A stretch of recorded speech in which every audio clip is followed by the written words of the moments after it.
Dear students, आप लोग का मेरे YouTube चैनल मैथ्स डाउटलेस में स्वागत है। आज हम लोग इस वीडियो में देखेंगे Jharkhand board 2021 class 10 subject maths के मॉडल पेपर 3 का सेक्शन ए का क्वेश्चन नंबर 11 से 20 तक का सॉल्यूशन। तो चलिए शुरू करते हैं हम लोग प्रश्न संख्या 11 से।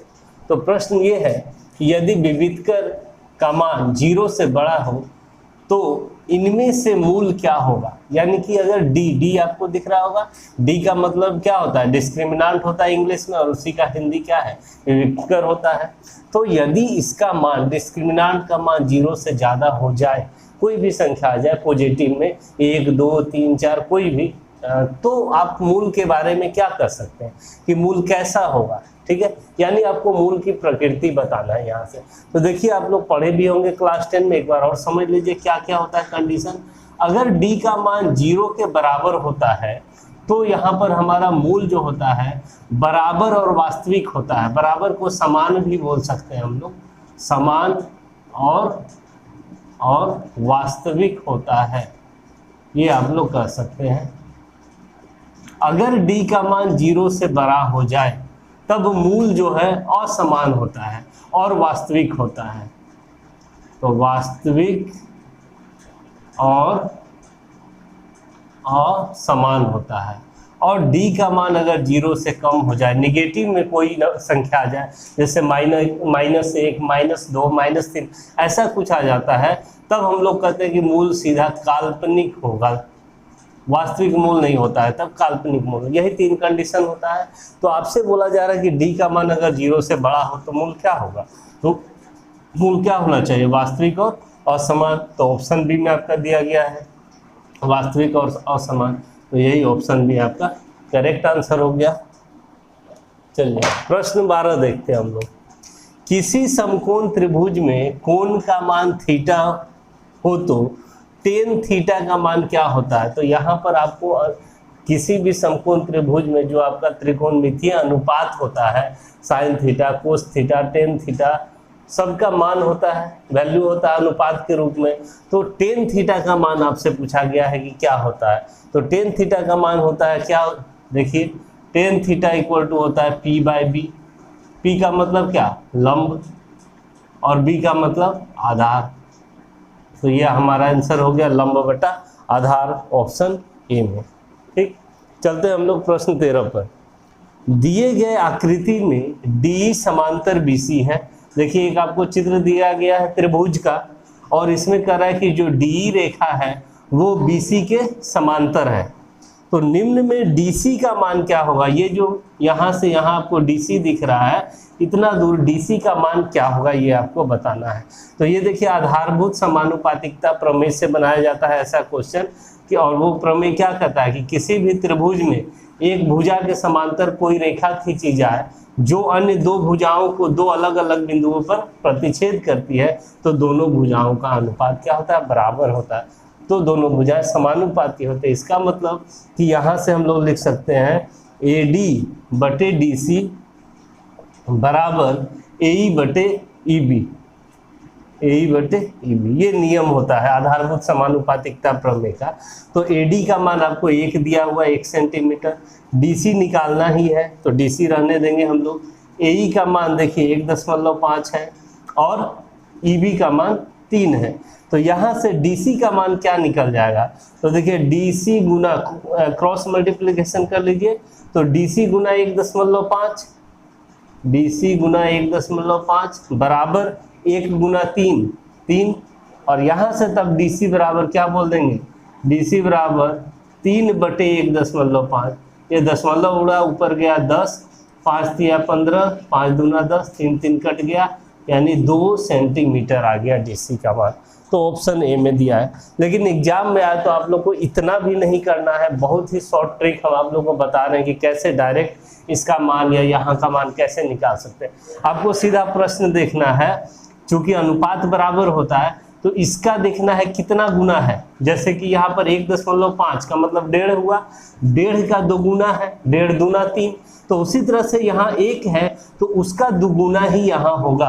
तो 1 का 2 गुना, 1 गुना 2 कितना होगा, 2। सीधा आपको आंसर ऐसे बता देना है, जितना गुना इधर होगा उतना गुना उधर ही होगा।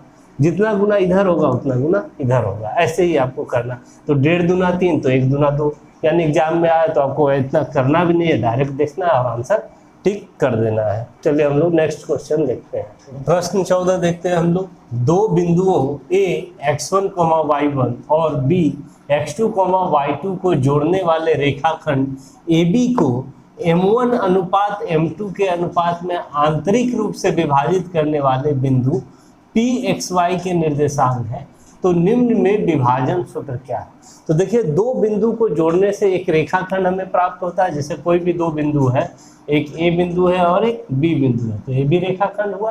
तो इसको आंतरिक रूप से कोई बिंदु मान लीजिए Pxy विभाजित करता है m1 अनुपात m2 के अनुपात में, तो इस Pxy का हमें वैल्यू चाहिए होता है, निकालना होता है। एग्जाम में आपसे पूछा भी जाता है कि बिंदु के निर्देशांक ज्ञात कीजिए, तो x निर्देशांक और y निर्देशांक निकालने का फॉर्मूला होता है, इसे ही विभाजन सूत्र कहा जाता है।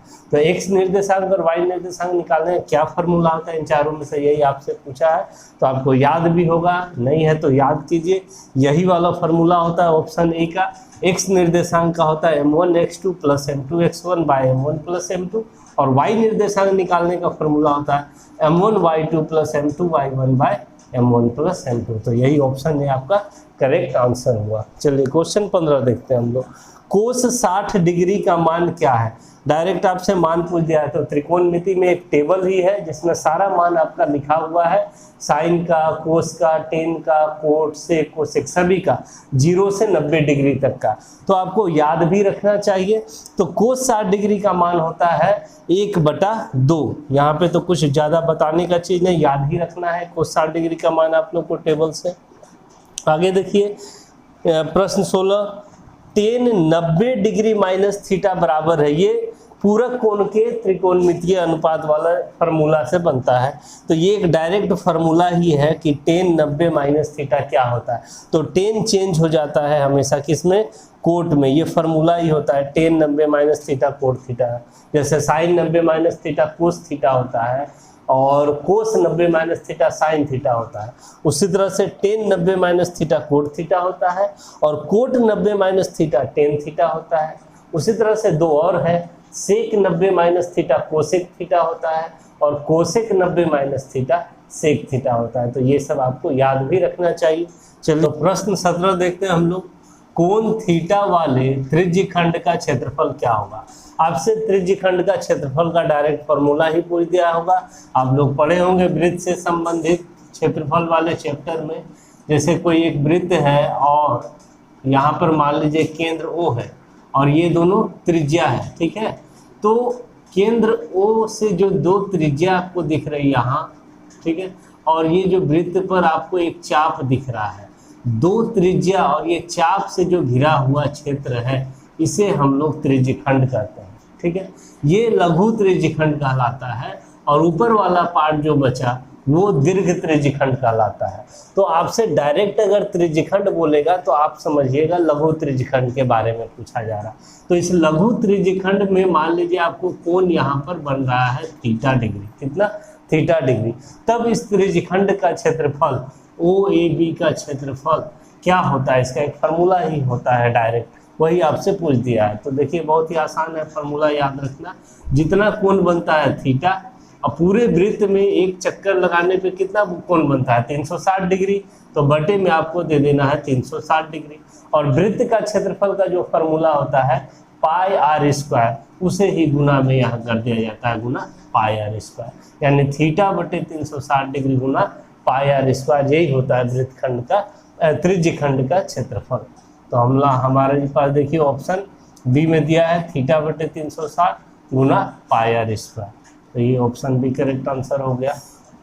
चलिए प्रश्न 18 देखते हैं हम लोग। इनमें से शंकु का क्षेत्रफल क्या है? शंकु का क्षेत्रफल पूछा है आपसे, कौन सा है? तो देखिए शंकु का एक वक्र पृष्ठीय क्षेत्रफल भी होता है, एक संपूर्ण पृष्ठीय क्षेत्रफल भी होता है। तो दोनों पृष्ठीय क्षेत्रफल में आपको क्या क्या होता है देख लीजिए, समझ लीजिए। वक्र पृष्ठीय क्षेत्रफल का फॉर्मूला होता है सिंपली पाई आर एल, जहाँ एल तिर्यक ऊंचाई होती है, और संपूर्ण पृष्ठीय क्षेत्रफल होता है pi R L plus pi are square, ठीक है। और यहाँ से पाई आर कॉमन ले लिया जाता है, तो r प्लस एल, ये फार्मूला एक होता है और एक ये होता है।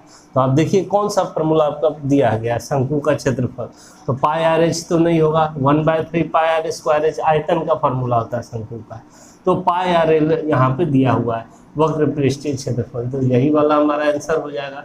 1/2 पाई आर स्क्वायर एच तो फार्मूला नहीं होता है शंकु का। चलिए प्रश्न 19 देखते हैं हम लोग। वर्ग अंतराल 30 से 40 का वर्ग चिन्ह क्या है? आपको एक वर्ग अंतराल यहाँ दिया है, आपको पूछा है इसका वर्ग चिन्ह। तो वर्ग चिन्ह का फॉर्मूला बहुत ही आसान होता है, उच्च सीमा प्लस निम्न सीमा बटे 2, यानी कि दोनों को जोड़ दीजिए और 2 से भाग दे देंगे तो वर्ग चिन्ह निकल जाता है। तो जोड़ दीजिए 30 40 70 और 70 बटे 2 यानी कि 35 हो गया, तो 35 हो जाएगा आपका वर्ग चिन्ह। ऑप्शन बी में दिया है तो ऑप्शन बी करेक्ट आंसर हो गया। प्रश्न 20 देखते हैं हम लोग, ये प्रायिकता से है सवाल। अच्छी प्रकार से फेंटी गई 52 पत्तों की एक गड्डी में से एक पत्ता निकाला जाता है तो इक्का की प्रायिकता क्या होगी? देखिए ताश में कुल 52 पत्ते होते हैं, 52 पत्ते अच्छी प्रकार से फेंट दी गई है, मतलब कोई भी पत्ता कहीं पर है हमें नहीं पता, उसमें से एक पत्ता बिना देखे हुए आपको निकालना है, तो निकालेंगे तो वो इक्का आ जाए, इसकी क्या प्रायिकता होगी, यही आपसे पूछा है। तो किसी भी घटना की प्रायिकता निकालने का फॉर्मूला क्या होता है? अनुकूल परिणामों की संख्या बटे कुल परिणामों की संख्या। क्योंकि ये लॉन्ग क्वेश्चन नहीं है तो हम लोग ज़्यादा प्रोसेस में नहीं जाएंगे, डायरेक्ट निकालेंगे प्रायिकता इक्का का। कैसे निकालेंगे देखिए 1 मिनट में हम लोग प्रायिकता इक्का का। तो अनुकूल परिणाम ऊपर रहता है, नीचे कुल परिणाम, तो कुल परिणाम जब भी ताश वाला बात करेगा, कुल पत्ता 52 है तो कुल परिणाम 52 हो गया, नीचे 52 रहेगा हमेशा। और अनुकूल यानी कि जो जिसका प्रायिकता पूछा है उसका संख्या आप निकाल लीजिए उस 52 में पत्तों में, तो वो अनुकूल परिणाम। इक्का की कितनी संख्या है 52 पत्तों में? तो देखिए 52 पत्ते 4 भागों में विभाजित होता है, 13 अलग अलग प्रकार के कार्ड होते हैं, 13 और सब में एक एक इक्का होता है। ए लिखा हुआ वाला कार्ड को हम लोग इक्का कहते हैं। तो इसमें भी एक, इसमें भी एक और इसमें भी एक, यानी कि आपके पास कुल कितना इक्का हो गया? 1 2 3 4 हो गया, यही हो गया अनुकूल परिणाम। तो अनुकूल परिणाम 4 हो गया और कुल परिणाम 52 हो गया, 4 से कट जाएगा 52 13 बार में, यानी आपका आंसर क्या हो गया? तो 1/13 आ गया। तो आपका ऑप्शन बी में दिया है 1/13, यही आपका आंसर हो गया। तो हम लोग आज देख लिए क्वेश्चन 11 से 20 तक का सॉल्यूशन। तो अगर वीडियो आप लोग को अच्छा लगे, पसंद आए, तो ज़रूर इसे लाइक करें, अपने फ्रेंड्स के साथ शेयर करें और मेरे चैनल को ज़रूर सब्सक्राइब कर लें अगर मेरे पढ़ाने का तरीका अच्छा लग रहा हो। Thank you.